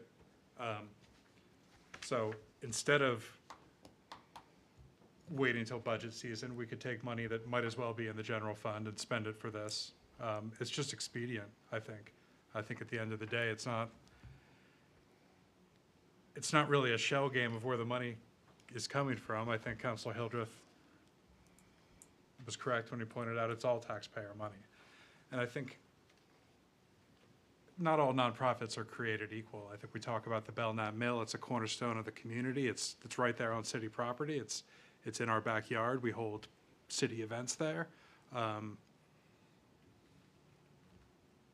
all for this, and I think it should go forward. Thanks. One more question. Councilor Susie. Councilor Hoffman, I totally agree with you. I just wish that the representatives would come with some more timeline, factual information. I'm hearing a lot of word salad, whatever you want to say it, but no actuality. I mean, I agree with doing it. I just wish we came with better. I don't see a problem, I mean, personally, waiting to June or July. It doesn't seem like it's an urgent, they need the cash now. They don't even have all the cash now. They still have to come up with another, $18,000 or more that they're gonna have to fundraise for, and that takes time too. It's not gonna happen overnight. So to me, this is something we can address in the budget and not just rush and hand almost, about 20-something% of our refund over to a nonprofit. But that's just how I feel. Councilor Bogut. I've sat here and listened to both sides of the coin here, and the money was already spent. So the city manager felt that it was the right place to put this money was in the Health Insurance Stabilization Reserve Fund. And no one questioned that. He could have just as well said, I want to send it over to the DPW.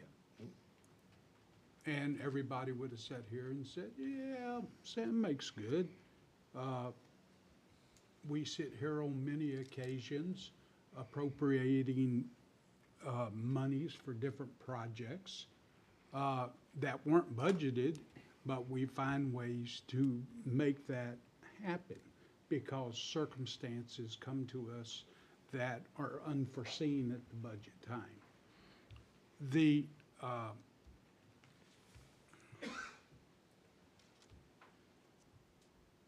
The new lights that were mentioned and stuff, they should be on city electricity at that time, and I think that's probably one of the problems that we're getting this quote done is to ensure that we have the appropriate amount of electricity to do this.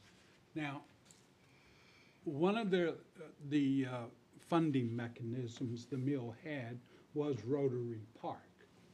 And for 2 years, Rotary Park was taken off of the market. Absolutely. And that's not including the COVID situation where they had another 2 years of shutdown. So for 4 years, they were not able to do what they needed to do in order to have income coming in. Some of it was caused by federal issues, and some of it was caused by city issues. And it's taken us now a year to get that cleaned up. So it's not like we clicked our fingers to do this. So all of that revenue they lost for those 2 years is kind of on us because we, as a city, failed to clean up the park.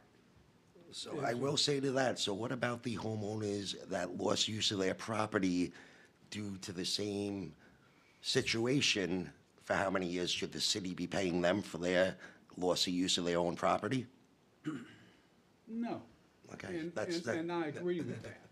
And I understand that, and that's why I've sat here quietly trying to disseminate which way to go.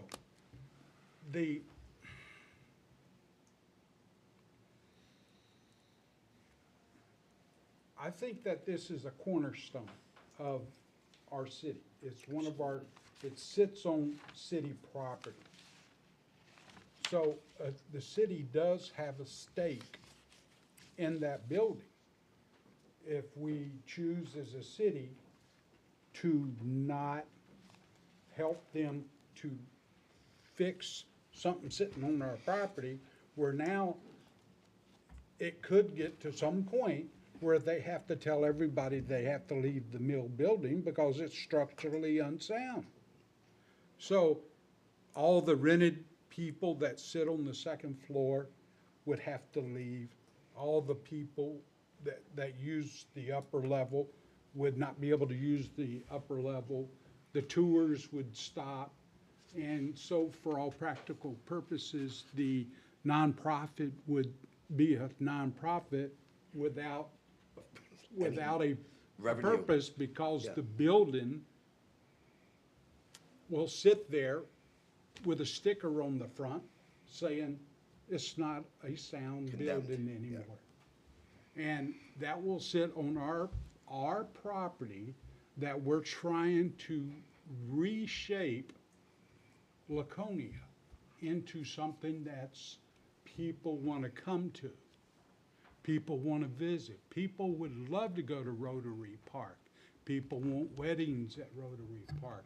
People want to have receptions at the top of the mill. You know, that's a historical site for us. So I have to ponder how to maneuver this. And I myself, I think, as this is already encumbered money. It was in last year's fiscal year. So Right. it actually has already crossed over a fiscal year. So One request. it's, I think it's something, and I know there's other people who wish to speak. I kind of think we should go ahead and do this. I think it's in our city's best interest as we're trying to showcase our city for a place for people to want to come and live, and a place for people who want to come to work. And if we allow our buildings and show that we don't, something sitting on our property, that's the difference between, to me, this mill building and other buildings and whatnot in the city. It's on city property. So we have a vested interest in its success. Councilor Haynes. Thank you, Mayor. Very brief. Having worked in facilities management for over 35 years, I'm going to tell you one thing right now, gentlemen. When somebody says structural problems and water, you need to act. You don't have a time frame. Thank you, Mayor. Okay. Thank you. Councilor Councilor Haynes, Susie. Councilor Haynes, number one, I don't disagree with you at all. Number two, I have one small request. My request is that to the mill group, to give the manager regular updates on what's going on with the fundraising and the grants and stuff like that, so he can report it back to the council. So if he's gotta use the 20 grand, he knows that it's time to use it. Of course. Okay? Councilor Hildreth. Just very quickly, agreeing with Councilor Bogart, I want to point out also that the mill has for some time stopped taking large groups. They've been limiting the groups because of the structural problems. So that's, But to we don't me, have- that's a critical problem. That is critical, but we don't even have a time frame on when this could start, where the money, like, there's no set time frame. So that's my only thing. It's like, in my opinion, we could handle this at the budget instead of just Maybe. giving it away today, but go ahead. Thank you, Mr. Mayor.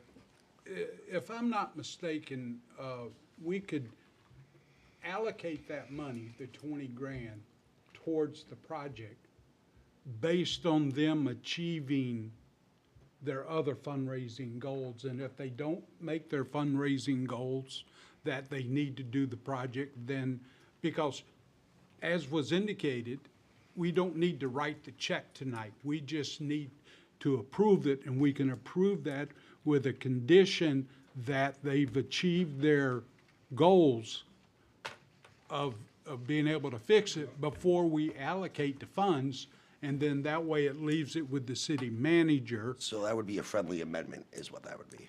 So then we could take it up as part of next year's budget, is what you're saying. It's possible. Yeah. That would be a friendly amendment, so who made that initial motion? Counselor Susie. Would you accept that amendment? Friendly amendment. And who seconded it? Counselor Hilder. Will you accept that friendly amendment?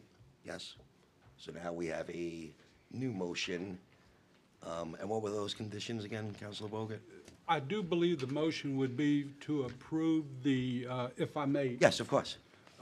Thank you, Mr. Mayor. To move to approve Resolution 2026-03, acceptance of unattended health insurance rebate in the amount of $86,000 and authorizing the Belknap Mill $20,000 of said funds payable upon the condition of them meeting their fundraising goals for the repair, and allowing the city manager to disperse the funds upon that being completed. So I just want to make one correction. It's $86,316. Yeah. And you said, you said 86. And then deposit the rest, the $66,316 into health insurance stabilization reserve fund. Does that make sense? And I'll second that. Yep.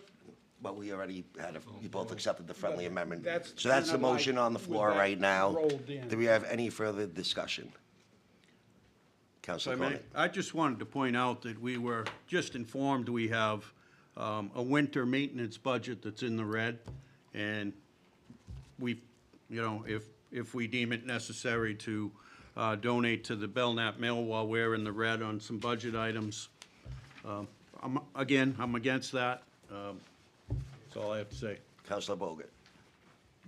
To address that, Counselor Conant, is we have a reserve fund for the winter maintenance to use to catch those items. I'm aware of that. So that's already been appropriated and set aside. Okay, so we got a motion on the floor. We are going to vote right now. All in favor? 5-1, motion passes with those conditions. Mr. Mayor, if I can just make a quick comment? Yes. We're having a little bit of technical, we're still having some streaming issues. Are we recording, Katie? The meeting's recording, we're just having some streaming issues again. All right. Next, we're on agenda item 22B, ordinance 2026-221-36, amending Article 3, parking, standing and stopping, Chapter 221-36, winter parking. I move the waiver reading of ordinance 2026-221-36 in its entirety and read by title only. Councilor Hildreth, seconded by Councilor Haynes. Any discussion? Seeing none. Oh, Wait, is that just the first motion? yeah, yep. No. All in favor? 6-0. Next, I move a second reading of ordinance 2026-221-36, amending Article 3, parking, standing, and stopping, Chapter 221-36, winter parking. Councilor Hildreth, seconded by Councilor Susie. Any discussion? Seeing none, all in favor? 6-0. Last but not least, I move to approve ordinance 2026-221-36, amending Article 3, parking, standing, and stopping, Chapter 221.36, winter parking as presented. Councilor Hildreth? Second by Counselor Haynes. Now we can have discussion. Counselor Bogan.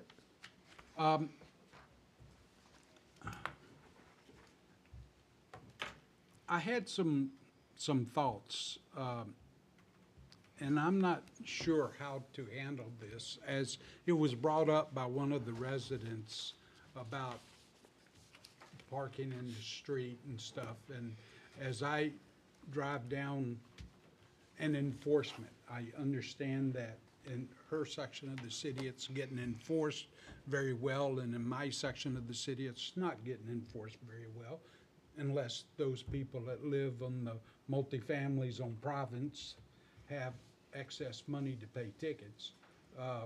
They park there all the time. And they're there now. The night that it was stated they followed the rules, I drove home past all the cars parked there on the side of the road. So with that being said, trying to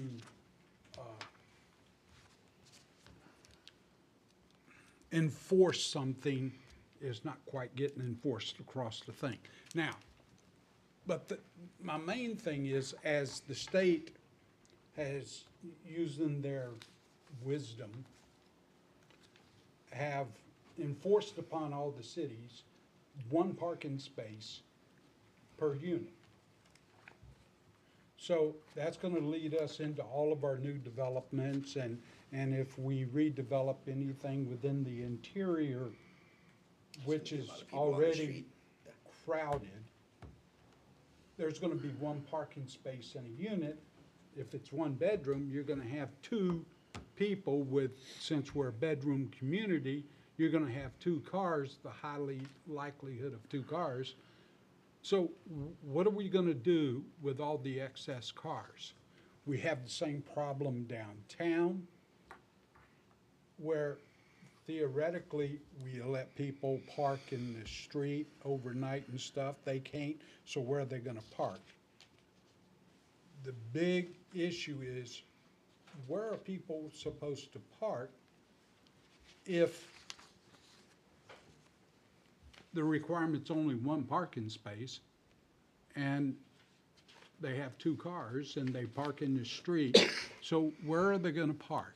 And that's a question I've been playing with since the last meeting in my head, and I don't have an answer. I don't think any of us do. You know, and I understand shortening the time, but I'm just curious. I don't know what to do with this, because this is gonna create, and I'm open for discussion, like I said. I I've got kind of an liked open the mind. permitting idea. And then if you mess up, you lose your permit, and you give them guidelines they have to follow. If they, that's just my personal opinion. If you give an individual a parking permit, and a snowstorm comes and they know they're not supposed to park on the street, you fine them, and not only do you fine them, you remove their parking permit. That's just one, I don't know other ways. I mean, how much can we shorten it? How much can we make it long? I think we have to have a way to hold it, like you said, if we're only allowing one parking spot, if we're only mandated one parking spot per unit nowadays, and you have a two-bedroom, now you can have, what, 4 cars, 3 or 4 cars on the road possibly? I mean,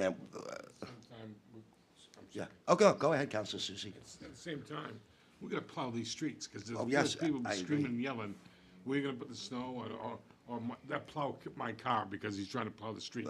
Okay? I mean, you know, we could turn around and send this back to committee, come back with a better commission, but I'm not sure. 'Cause It's I'm a not- double-edged sword. It's, yeah. Councilor Haynes. Thank you, Mayor. Well, the thing I've been toying with is, okay, so we're parking on the street. You have a snow emergency. That says you have to get it off the street. Where do they park it? They're gonna have to I mean, figure they that should out. have had a space when we had this. I mean, the state in their infinite wisdom, fine for them. But, I mean, I I'm one voted of, against that, so. I'm one of these people that if it's no, and that's the end of it, period. I have sympathy for these poor guys. I can't imagine trying to duck and dodge cars all over the street. I can't imagine the police officers have to getting out of their cars, shining flashlights on every car to see if they've got a permit. And the thing that bothers me the most is monkey see, monkey do, okay? Mr. Jones has a permit. Well, Mr. Smith says, hell with the permit. I don't need a permit. I'm gonna park there too. So, I mean, okay, so now you're saying, oh, well, we're gonna tow the cars. Okay, now we gotta have a place to tow them. We gotta have a company to tow them. We've gotta have a police officer or some mechanism to collect the fines and the whole way. No, my answer is no parking on the streets from the dates, period, no. Councilor Hoffman. Yeah, I think between this, and I previously mentioned that we have some parking issues downtown where it's not exactly convenient for the residents, and, I mean, that occurs 12 months out of the year. I think we need to look at parking in the city, I think, a little more holistically, and I'm not really sure how to do that. I don't think it's specifically part of the master planning process. I don't know if it needs to go to a committee. I don't know if one of the city departments needs to look at it, but I think we need to look at all of the parking in the city. We rolled out this permit program for one portion of the city. Is it working? Should we expand it? Is it not working? Should we get rid of it? I think we need to look at all of these things, not just in regards to this. I think shortening this is a good start, but I agree that it needs more work. Don't kill it. Councilor Hojo, if you had something? I was just gonna say, this is a good start, and all those points are very valid, and I feel for anyone that has to juggle their cars or find somewhere else to put them for 5 months, and that needs to be looked at. But I think for this is a good step in the right direction. I think we should pass this, and, I would just make a recommendation that if you think this is gonna get reopened up again, you're not sure if this is enough, if it's too much, or whatever, I instead of passing or not passing, I just remand it back to committee. Motion to table. Do I have a second? I'll second it. Councilor Haynes. It's a tabling motion, so there's no discussion, so all in favor? 6-0. It is set on the table. Thank you. We'll call it, this motion's tabled. So I'd be looking for a separate motion that you'd like to send parking sort of globally back to probably Public Works to start with. No, I mean, I guess that'd be up to you. Public Works or Government Operation Ordinance is really 50-50. Well, we would have to remove it to the table and then make a separate motion, wouldn't we? No. No, we don't have to? Oh, No. It's in government He's correct. operations now, isn't it? Make the, It's in government ops? No, isn't that where it came from? no, it came from Public Public Works. Works. Public Works. Councilor Haynes, do we think we should send it back to Public Works? Motion? Mr. Mayor, I'd like to make a motion that we move this back to Public Works for review. Do I have a second? Councilor Susie with the second. Any discussion on this? Seeing none, all in favor? It's going back to Public Works. All And right. may I? Oh, yep, Councilor Bogan. Mr. City Manager? Yes. When we do hear this, could we have someone from the planning department and DPW And I'll have police there as well. and police so Yep. that we can make sure we, Would it be the fire department? I think if the police can, handle the. I'm just the concerned enfor- about maneuvering the trucks. I think whatever the police do, Okay, we'll put that's that, in there. I'd like to also, well, on that committee, because I'm gonna ask the committee to get together and get an outline of all the city public parking places. Okay, let's go, agenda item 22C, ordinance 2026-235-4170, amending chapter 235 zoning relative to Article 2, definitions and word usage, section 235-13, definitions, Article 7, supplementary provisions, section 235-41, residential accessory uses, Article 11, Zoning Board of Adjustment, Section 235-70, Powers and Duties of Zoning Board of Adjustment, and Attachment 2, Table 1, Tables of Permitted Use. I move to waive a reading of ordinance 2026-235-4170 in its entirety and to read by title only. Councilor Hoffman, do I have a Councilor Hildreth, second? All in favor? 6-0. I move to conduct a second reading of ordinance 2026-235-4170, amending Chapter 235, zoning Article 2, definitions and word usage, Section 235-13, definitions, Article 7, supplementary provisions, Section 235-41, residential accessory uses, Article 11, zoning board of adjustment, Section 235-70, powers and duties of zoning board of adjustment, and attachment to Table 1, table of permitted uses as presented. Say that 12 times fast. Yeah, right. Councilor Hildreth, seconded by Councilor Hoffman. All in favor? 6-0. Oh, here we go again. I move to approve ordinance 2026-235-4170, amending Chapter 235, zoning, Article 2, definitions of word usage, Section 235-13, definitions, Article 7, supplementary provisions, Section 235-41, residential accessory uses, Article 11, zoning board of adjustment, Section 235-70, powers and duties of zoning board of adjustment, and attachment to Table 1, table of permitted uses as presented. I have a question also after. Well, we have a, I'll move the motion. okay, Councilor Susie, seconded by Councilor Hildreth. Now we have discussion. Okay, one question for the city manager, and this is just for the record only, okay? This has all been reviewed by legal? Yes.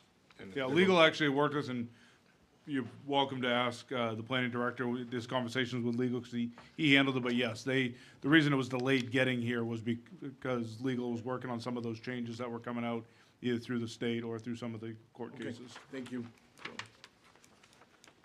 Any discussion? Councilor Haynes. Thank you. This is for the city manager. Kurt,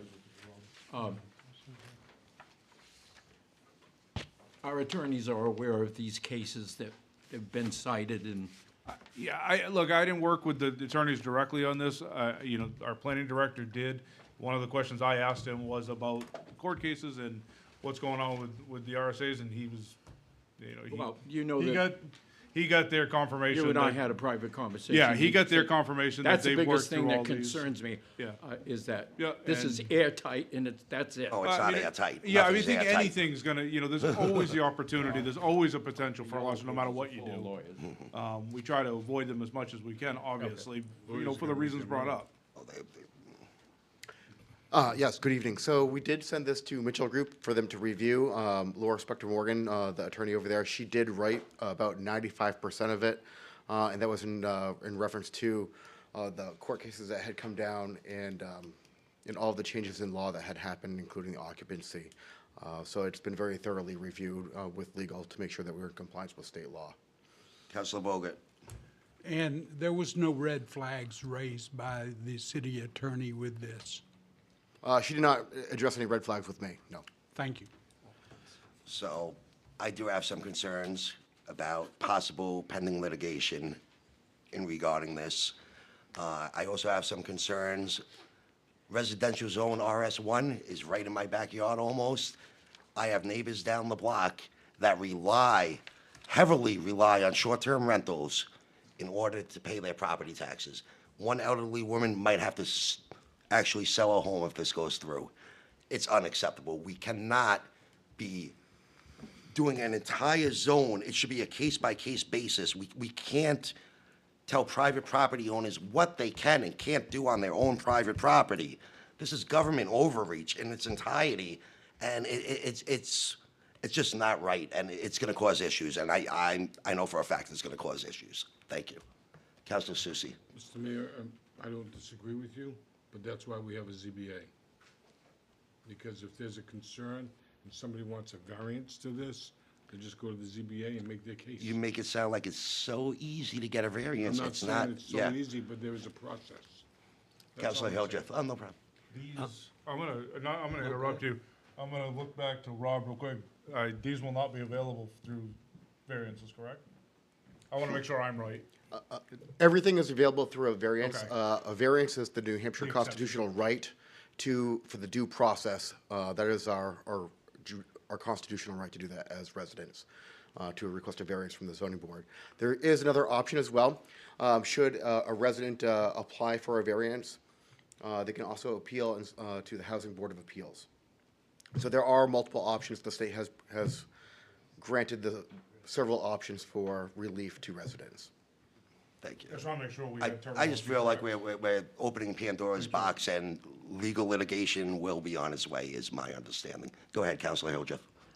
Yes, those options are available to anyone, and I want to point out that this was sent back to planning as is, and passed 4-1 by this council.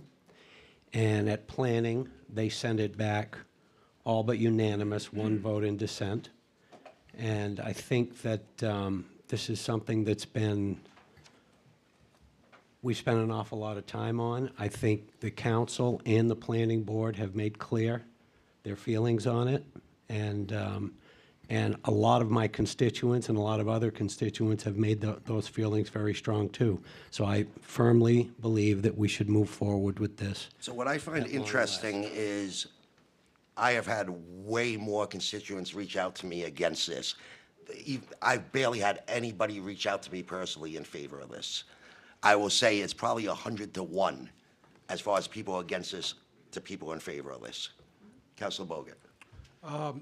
As I can appreciate that, I've had people who live in the RS district get a hold of me, and they are elated. They are extremely happy that the city council is looking at moving in this direction. The RS section district was not set up for commercial business. And short-term rental, you pay a tax, and the tax indicates that you're a business.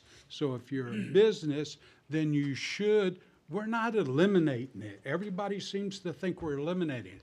What we're doing, and rightfully so, is asking that the harder criteria for putting a business in a residential area is followed like anybody else. If you wanted to open up another type of business in an RS district, you would have to go get a variance.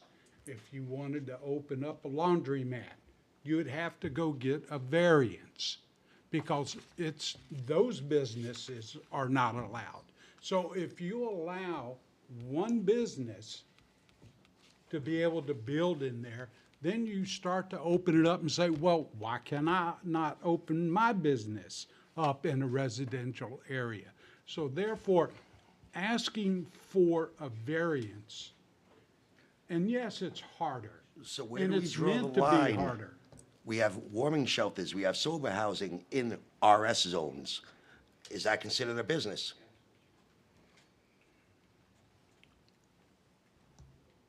They are operated by the nonprofits. And they don't pay property tax. And, well, I don't know about that. They don't pay but property More than tax. likely, they Yeah. don't. I don't necessarily agree with those kinds of things in residential areas, but I don't always get my vote. Because I had a, So- none of us do, but I had a constituent reach out to me about a warming shelter on their block. And, we're worried about short-term rentals, but that there are, where do we draw the line? We're gonna say Well, it's okay we for draw one the business line- and not another? You're Well, calling it a business, I don't feel it's a business. I It's somebody don't- trying to be well, successful and When survive. someone doesn't live in it and it turns into just for renting short-term, then that's a business. So if you look at the city, the makeup of the city, a lot of people say, oh, it is all tourists. And yes, we have a lot of tourists, but we have districts set up for tourists. We have for the recreational areas and stuff. But we also have a lot of year-round business that are manufacturing, and we're trying to encourage more manufacturing to come so that we can have more achievable wages. If we don't have the homes to put people in, then they're not going to come because business isn't going to come here. Now, the second thing is, and including myself, I like to go home and not have an unknown neighbor next to me. People say, oh, it's all this, that, and the other. I don't care. I look at my left and I know my neighbor. But you have unknown neighbors in the sober homes as well as the warming You shelters. can have a bad neighbor, but you know who's there. Not at a warming shelter or a sober Oh, home. I can't control the warming shelters. But we're using the safety But if concern you would as a like to precedent. bring that to the board, to the council, I would love to vote to get rid of them, and I would back you 100%. But in this instance, we're not talking about warming shelters, we're talking about short-term rentals and how inappropriate, and it should be hard for residential. If you're talking, we have all the other zones that they are But there's some- allowed, and in the Weirs, it's by right. But there's some homes that fall in the RS district that are really touristy homes that are now gonna have their hands cut off. Well, they can apply for a variance. I don't see many people doing that. Go ahead, Councilor Hildreth. I'd also like to add that, with all the reasons why they should or shouldn't be in residential zones, we have hotels and motels and lots of them in this area. And those people go through hoops to make sure that all their permits are in place, all their inspections are in place. But someone can come in and buy a home in a residential section and start renting it out without going through all the difficulties that you have to run a motel, a hotel with inspections and employees. They're just a competition immediately, and you're changing the structure, the character of the neighborhood. Anybody else? Councilor Conan. I just want to, we've talked about this endlessly, and I'm just going to stick by the fact that the ordinance as written by the planning board, and when it first came here to council, was just as it is with the exception of excluding residential zone. So residential zone still would have needed a special exception, and they still would have needed to be owner occupied. So no one's putting in a hotel or a motel. They have to live in that home. And they can only rent it for a maximum of 120 days. But the council, some of us decided to add residential as a restriction. The teeth that was put in the original ordinance by the planning board was more than adequate to address our concerns. But we've added this residential restriction that I certainly cannot support. I think it's unfair to our residents. If I need help paying my taxes, I should be able to short-term rent my home for a couple of weeks, and you'd be damn sure that if it's my primary residence, I'm not gonna have hoodlums in there. So, again, I'm not gonna support the ordinance, and that's why. I'm just gonna make one last recommendation. If it was my choice, and there's just me saying it, I would table this until we went over everything with legal and made sure all our I's were dotted, T's were crossed, and make sure we're not opening the city of Laconia up to a major, major deficit because of pending litigation. That's just my thought. But, anybody else? Seeing none? Councilor Hildreth. No, I'd just like to make the motion if it has not. We already have a motion, so I guess we will go to the vote. We're voting to basically, to pass the ordinance as written. All right, all in favor? 5 in favor, one opposed. Ordinance passes.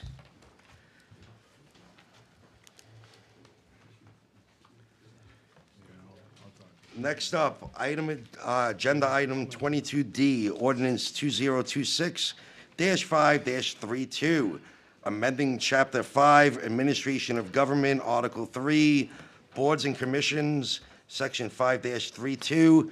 My favorite topic, Human Relations Committee. Oh, I'm gonna put my, Want the 30,000-foot view on this one? yeah, let's get Okay. a quick All right. one, because my head's spinning from this. So this was, as you remember, it was remanded back to government operation ordinances to discuss the purpose statement as they were making these discussions. The ordinance really needed a little bit of tweaking that would fit what they were trying to do with their purpose statement. So what you'll see here is there's only a few changes, changing the number of members from 13 to 7. 6 council appointments and 1 from the mayor's appointment, 2-year terms for all of them. I'm sorry, 3-year terms, but they'll be staggered. We set the staggering so the appointments committee wouldn't have to. The mayor's one will always be for 2 years, fitting into their 2-year timeframe. And that's really the changes. So my only concern, looking at this, term expires in March. Shouldn't we do it at the time when and if this actually passes? Because I think this is gonna go, we're still waiting on a lot on this, aren't we? We could, that's, Yeah. a lot of them end in March timeframe. I mean, we could change that. Yeah, time of appointment, yeah, 3, yeah. I think that might be a good way. I have no issues. I mean, that's. I was just saying, send a I don't March have an issue date, with and that. I don't know if this is gonna be, All right, as Yeah. a friendly amendment, if it's necessary. when it There's goes- no well, mo- there there's is no motion there's on no this motion tonight, yet. yeah. So just make it time of appointment. Yeah. Month of appointment, something Yeah, like that. yeah. We're not actually voting on it No, we're from not. it appears. No, we're just Right? discussing it. What's that? We're just discussing this at the moment. There's no vote. Scheduling a public hearing. Schedule a public hearing, so that way what I bring back to the public hearing in a couple weeks would have any changes you guys made. Oh, I see it. It was on the All next right, page. so. It's on the next page. So, I move the waiver reading of ordinance 2026-5-32 in its entirety and to read by title only. Counselor Susie, seconded by Counselor Hoffman, all in favor? 6-0. I move a first reading of ordinance 2026-5-32 relative to amending Chapter 5, Administration of Government, Article 3, Boards and Commissions, Section 5-32, Human Relations Committee. Counselor, oh my God, I'm drawing a blank. Hildreth? It's a long night. Counselor let me Hoffman, get this. it's past my bedtime. All in favor? 6-0. Last but not least, I move to schedule a public hearing on March 23rd, 2026, during the regular city council meeting to gather public input prior to any action being taken. Oh, I had 3 at the same time, so we'll go with Counselor Hoffman, seconded by Counselor Susie. All in favor? Any discussion? We can have a discussion, yep. I would just like to say that as a member of the ordinance committee, I worked on these changes, and I agree with them. But I do want to point out, Mr. Mayor, that I still don't believe we need a Human Relations Committee, and I'd like to request to be removed from that committee, as you appointed me in January. So. You were a liaison, but yep. you were Yes, that, if I could be removed from that, and I would appreciate that. Absolutely. Thank you. Any further discussion? Seeing none, all in favor? 6-0. Motion to adjourn. Nope. You don't need. Nope, bear with me. Bear with me 1 second. I'd like to call a non-public session per RSA 91A 3-2. Consideration of the sale or lease of real personal property, which, if discussed in public, would likely benefit a party or parties whose interests are adverse to those in the general community.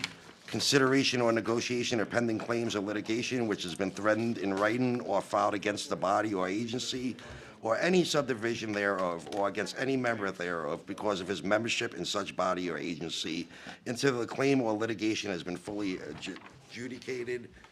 We're gonna close this and go into a non-public meeting real quick. Can I ask that in the future, if we can, know in advance that this is gonna I didn't know till, I'm not saying, I didn't know the last hey, minute. yell at, hey, no. No, don't, yes, but stop. I only know sometimes an hour before. Oh, okay. I'm just messing with you, Counselor. I'm not. Oh, no, I know, I didn't know till I walked in the door, so. Might want. Yes, we haven't even done a roll call yet. Yeah, I know. Oh, yeah. Counselor Hildreth? Counselor Hildreth? We still have folks here. Yes. Yeah. Counselor Susie? Yes. Counselor Hoffman? Yes. Counselor Haynes? Yes. Counselor Bogart? Yes. Counselor Conant? Yes. Ma'am, we're going into non-public session, so you have to leave.